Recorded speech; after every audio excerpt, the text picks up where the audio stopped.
Okay, alright.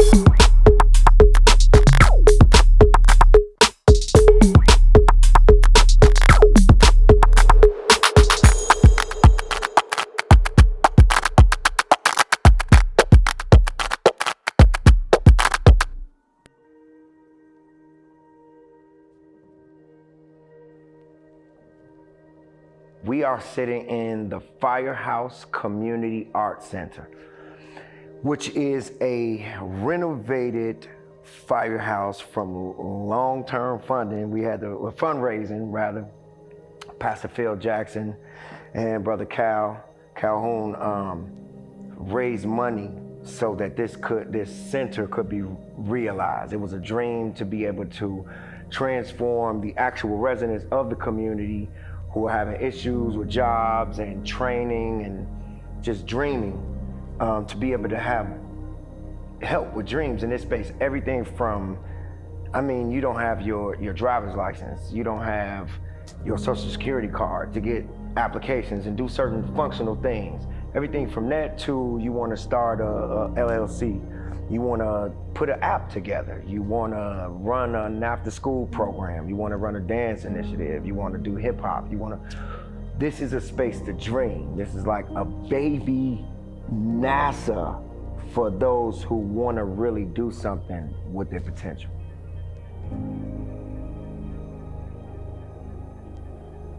I do a lot of things, just like a lot of people in Chicago have to do. But I'm an artist overall. What's in my batter is art, community, God, family, and intelligence, awareness, help. A lot of people will say, man, he helped me, ... And that's pretty much in the battle of who I am. Help means that I'm intelligent enough to find the answer if I don't know the answer. Most of the time when I'm with my friends and family, man, and we out on the street, if somebody lost or they need directions or want to say anything, they're gonna say it to me first. Why do they come to me, man? Hey, do you know where it's 8 of us? Right? Because, and over time, I've accepted that. So I have the responsibility to provide some sort of answer or some sort of truth.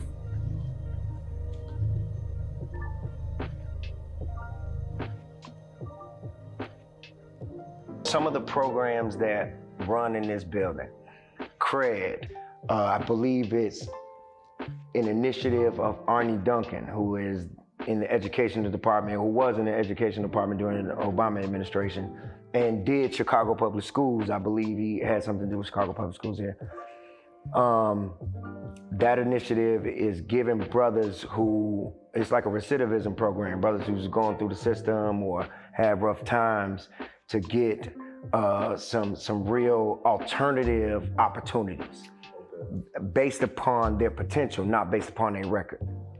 And so they get evaluated, they get behavioral health training and evaluation, they get documented, they get matched for whatever they save. It's a real nice programming. One of the most beautiful programs I have to talk about, man, and my program is Emcee Skool. Phenom is sensei. Phenom to me is sensei. He is the master teacher, one of my favorite all-time MCs ever. Phenom is a dope MC, and he's also a great mentor. That's the reason why I learned how to deal with so many people, because he does it so well without breaking a sweat. Like he talks to everyone in one room, one way, knowing that the way he's talking, everyone should be able to catch it. And 9 times out of 10, everyone do. Whereas when someone else explains something, it's gonna be a lot of people that's kind of confused. Emcee Skool is an idea of a self-governing family of MCs. It is a group of Navy SEAL artists who can just be dropped off literally from here to Oklahoma, LA, wherever. In other countries, Johannesburg, they've been there. They have the capacity to sit in one room and ideate a program, create the grant for it, do the fundraising, recruit, document, facilitate, debrief, and produce a living document. All of these MCs. I see where we are as a people. I saw where we were. I fell in love with people when I woke up and realized people were people. Look up on your phone this. The domination of social media and technology has Ghostbuster, that little, has Men in Black, people, and we forgot how to live, we forgot to forgive, we forgot to do a whole bunch of things, and I've been watching it for a while. Things are going away. For example, I watched DJs when I was coming up carry records. I watched the DJ find the spot of the song, man. It was crazy. Find the spot of the song on this big wax circle called a record, play it, and in timing, have the right amount of revolutions and play it again. And then do the same thing and then get to a point where they can communicate with the timing of the, it was mind-blowing. The power of it was dark, man. I watched it, man. Don't tell me I watched it. It was dark in the club, man. I'm watching the DJ. They and the song getting ready to come to an end. They go through and pick up, boom, bounce, boom, and the party is going. And then I watched Serato happen. The decks. CDs with mixes on them. He did the mix at home on the computer. He just playing it, and he might mix. And he carrying the books. The DJ had homies who carried these records. The DJ had responsibility to keep these records in order. He invested in himself. You know, he was at the record, he knew how to read the quality of the DJ person. And then everybody became the DJ. And then the iPod thing came out. Oh man, you ain't even need the, what? And then streaming came out. What? Where's the DJ? I watched the whole thing. Songs were 7 minutes, man, 8 minutes. Then they became 5. Verses, if you listen to a LL Cool J song or a Rakim song, it's 4 or 5 verses, man. Then you come around the Common area, it's about 4 or 3 verses. Then you get to the Kanye, then come right after the Kanye, and right now, it's a mix. And in the mix, they not listening to the whole mix, man. Don't give the shorty power to change the thing, because the whole mix ain't there. The video that you just spent $250,000 on, they not watching the whole thing, man, quit playing. The mind, the teeth went from lion teeth to baby teeth, and we just chew up 30 seconds of what used to be straight up meat. So,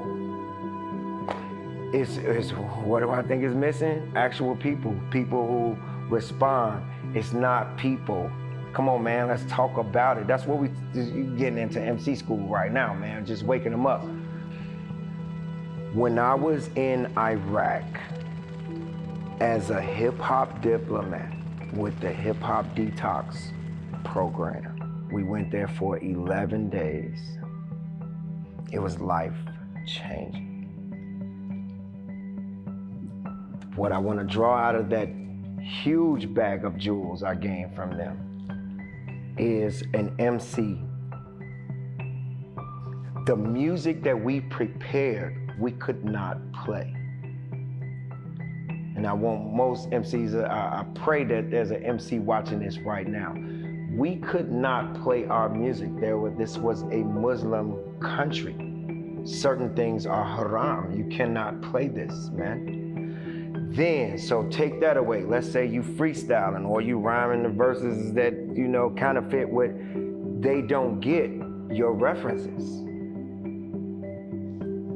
The metra, they don't understand. So your level of consciousness has to increase and become global in order to be received.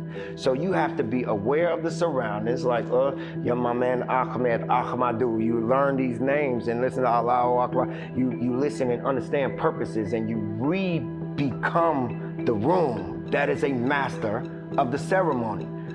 And they told us no hip hop. We came there to do hip hop. They said, man, we're mourning. We don't do hip hop. And we had to communicate, man, hip hop is the way we mourn.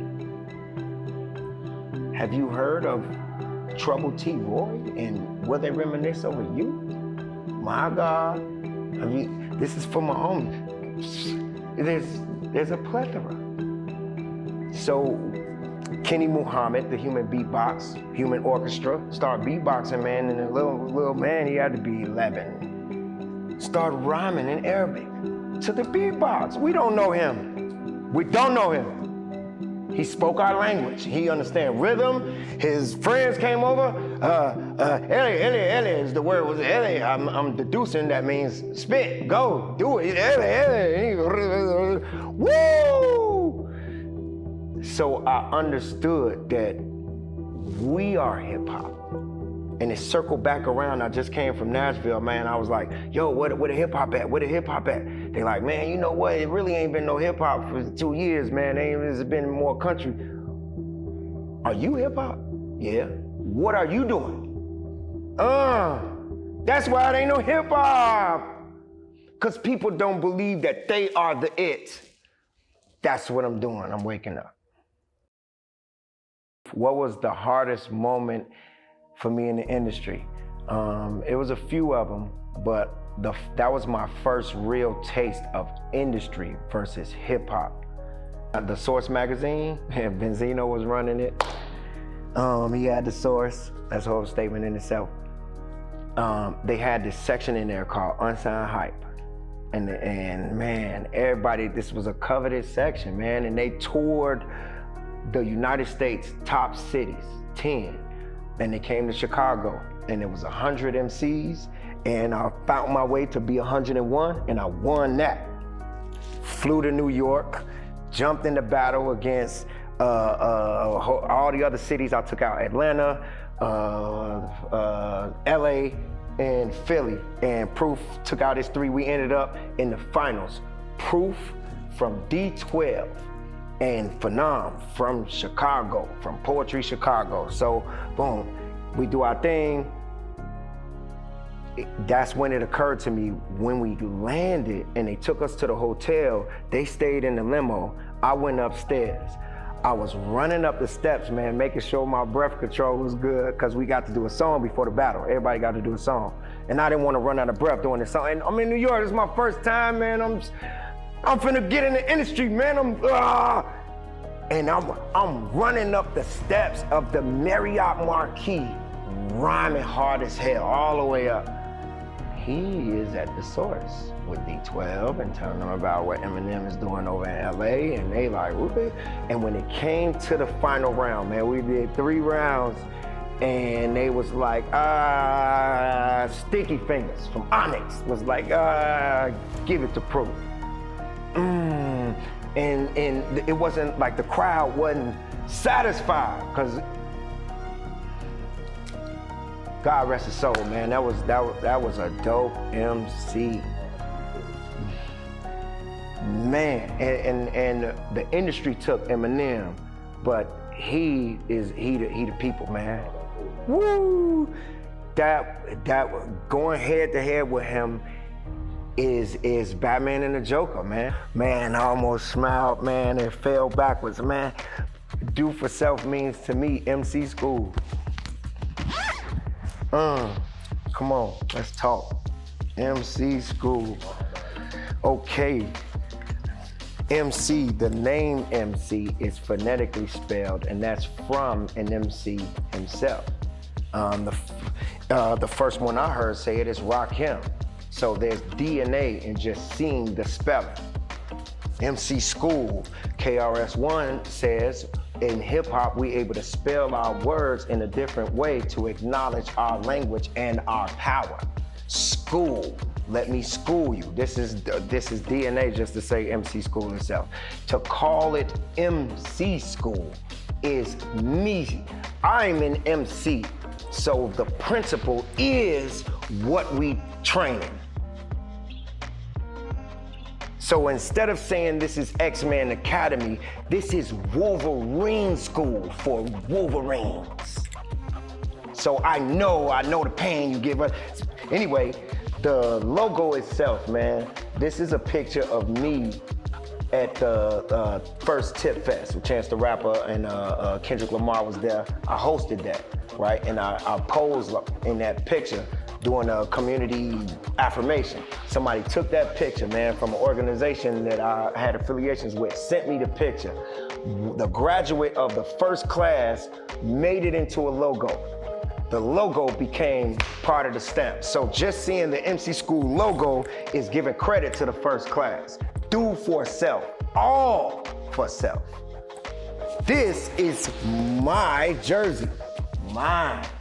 What that mean, man, and they don't know, man, in high school we ain't have all the money like that, and seeing people coming in Nike and different brands made them. I didn't want the brand, I wanted what the brand gave them. So I went and I made my own clothes fresh out of high school, man. It was always, I didn't make a line, I made my own. Where you get that from? You don't. So since then, man, my wardrobe is mine. So the program itself, I close with, the goal was to turn some dejected MCs with high potential into hireable global peace ambassadors. And they are hireable, man. The certificate, the actual from Emcee Skool, has gotten them jobs in great positions with health insurance. What up, world? You're tuned in right now to the MC phenomenon, representing you know where, none other than Chicago, boy, and you are tuned in to Profile. Stay locked. Like, yeah, they do it out here. These are Brother Mike's headphones, and you see they kind of used, so they could be the ones he used when he was recording all of the youth and you media. And so when he passed, we was able to go into the crib and collect all of the Poetry Chicago stuff and everything that mattered, and that definitely mattered to me.